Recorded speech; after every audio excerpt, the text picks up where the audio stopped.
Good evening. Tonight on Mike's Plot Point Ventures, we're going to cover the movie The Running Man.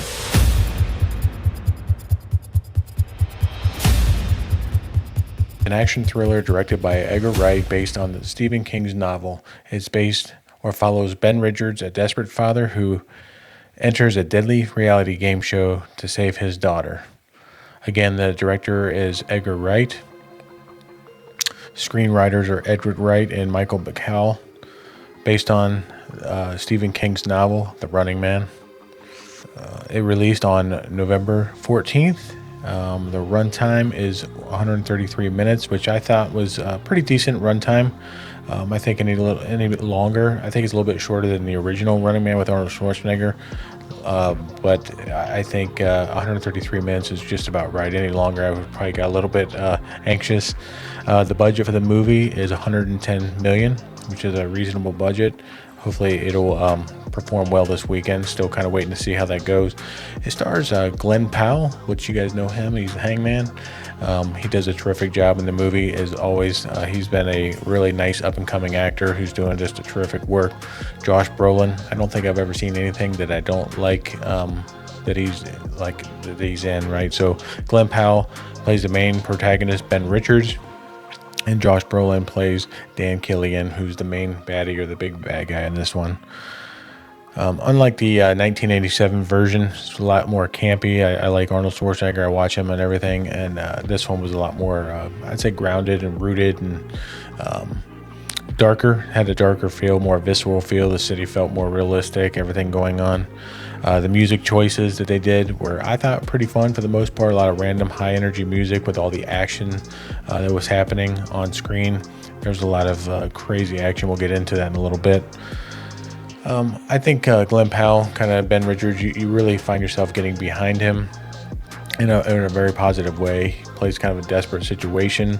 He's pretty tough. He's pretty aggressive. You could tell maybe he has a hard time following norms, and he leans into maybe aggressiveness or violence pretty quickly just on his own right and natural. So it wasn't a stretch to find him getting into these games and doing well. They show a couple things early on in the movie that shows you kind of his physicality and just his attitude and temper, and I think it set it up really well. In fact, he didn't really want to start out going to the Running Man, which is the main plot of the movie.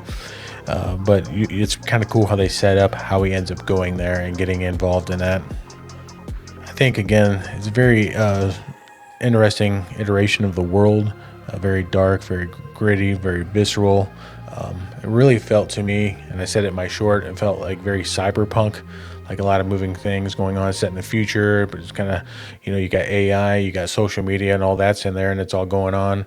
But it was kind of that gritty, almost post-apocalyptic view of the city as well, right? So you get that cyberpunk type of feel to me. Very, very colorful, but then slummy in certain times. So you kind of see the contrast there for sure.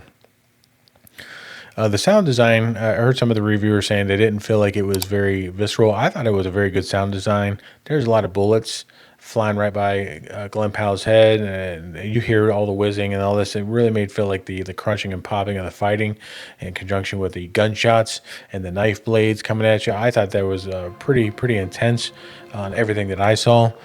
There was one part in the trunk there, I was like, wow, this is pretty intense, for what's going on in a small confinement of a trunk with bullets and things of that nature. Let me know in the comments below if you kind of saw that and was kind of blown away by that as well. I thought a decent mix of action and sentimental moments. There's a lot of action, real crazy, very shock and awe, right? They were trying to shock you with all the things that were going on, different kills and the aggressiveness. But then there was parts with his family. He's trying to, basically get money to save his daughter, and you could feel those father moments big time on screen. And then with his wife and everything like that, I just was like, okay, yeah, he's a dad, he's this and that. But then, that plays between that and the action, I thought, fairly well. I think it was definitely lopsided more towards the action and randomness, but there were moments of sentimental, and I think that did work for me. The second in command was the villain, kind of that reported up to Josh Brolin. It was Evan McComb. He was played by Lee Pace.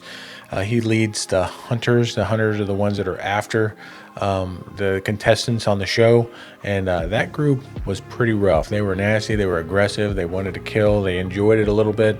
You could tell they just they were stalking him all over the city, and it was pretty intense.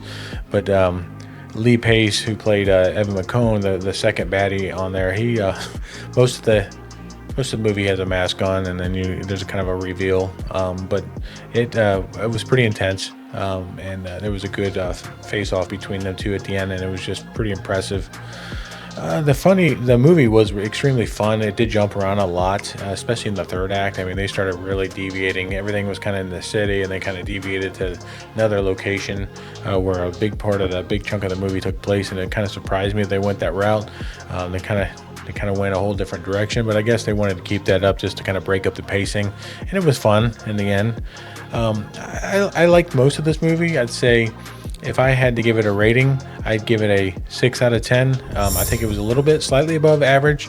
A lot of it worked, and I could see where a lot of people would like it.